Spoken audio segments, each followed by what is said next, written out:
Jill here, Special Needs Mom Talks. Let's see if I can lay this out for you. Had an experience today that has some validity for the special needs parent caregiver experience. I woke up and I was supposed to go do this thing that I do periodically, go work on this farm, volunteer. And I just energetically wasn't feeling it. Wasn't feeling it. So I honored that and I decided not to go. And that set off this whole cycle of self-judgment and negativity and all this like murdering in my head. Had my guns up and loaded at myself for skipping out. And I was thinking about why. I always take the metaphysical approach. And I just felt really like this overwhelm of energy and sadness. And so I went out and moved my body. And what I came back with was the sheets, my son's sheets. And I don't know about y'all and where your kids are, what programming they are experiencing. My son is 21. He's in this post-grad program.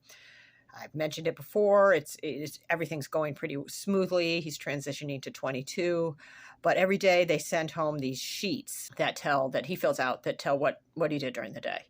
And so he brings them home and I look at them and great, right? You think great, that's lovely.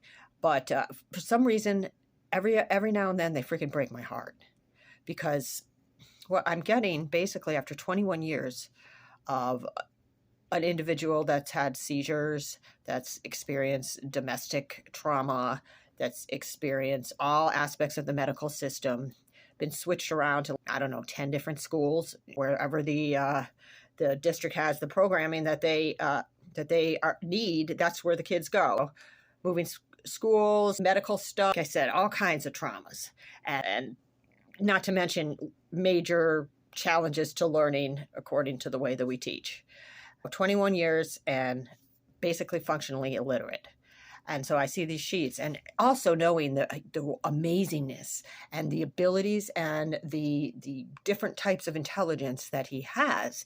And of course, as a parent, you're going to say, you're biased and whatnot. And I have to step away and look at this from the perspective of what society is seeing and what they are expecting. And basically, it's just the most frustrating, saddening, giving up on humanity experience thinking about that because this population is just not valued. And after all these years that he's put in, his time he's put in, the time as a parent caregiver, you're pulled into it as well, that you've put in advocating and giving up other options. And really, it's a 24/7 job on many levels for both of us. So you get a piece of paper where he can barely fill it out. It's all backwards, but like one-word answers for these things and misspellings and whatnot. I've seen it before and everybody's working on it, but 21 job application, ain't gonna happen. Not right now. So they're in the system and whatnot. And I definitely have accepted this, but there's times it pulls at my freaking heart. And I know you other parents, caregivers out there, you get these IEPs. When my kids were little, I don't even know how much I read them, let alone advocated. I had no clue. You basically have to have a master's degree or a doctorate to know how to advocate.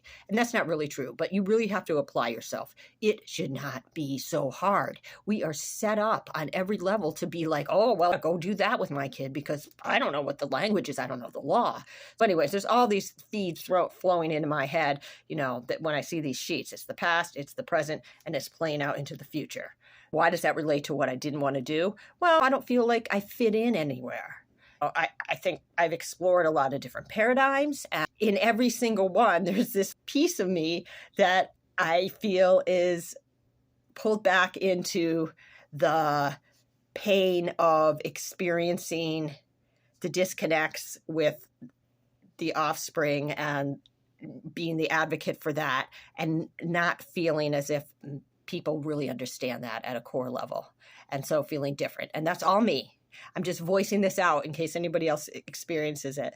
And I've never been made to feel that way in this situation in the farm where I was going. I'll get there. But it's like these barriers to participating and the traumas that we end up accumulating that we have to integrate because they come up and they influence the way we act in our lives and the way we can really feel okay about being in the world. And it's almost impossible. It's like you have to walk around with a knife in your heart know that you have a knife in your heart and step beyond it and be like, oh, Jill, she's walking with a knife in her heart. But that's okay. She's okay. It's just the way it is. And it hurts a lot, but she's also this so much more than that in a metaphysical sense, mind, body, spirit. Keep that in mind, people, when you're dealing with these awful things that you have to read and accept and know that it's just challenging on every level. Give yourself some credit for that. Love yourself through the times that you're just stomping around like a crazy person, because otherwise you're going to be jumping off the bridge. Love ya.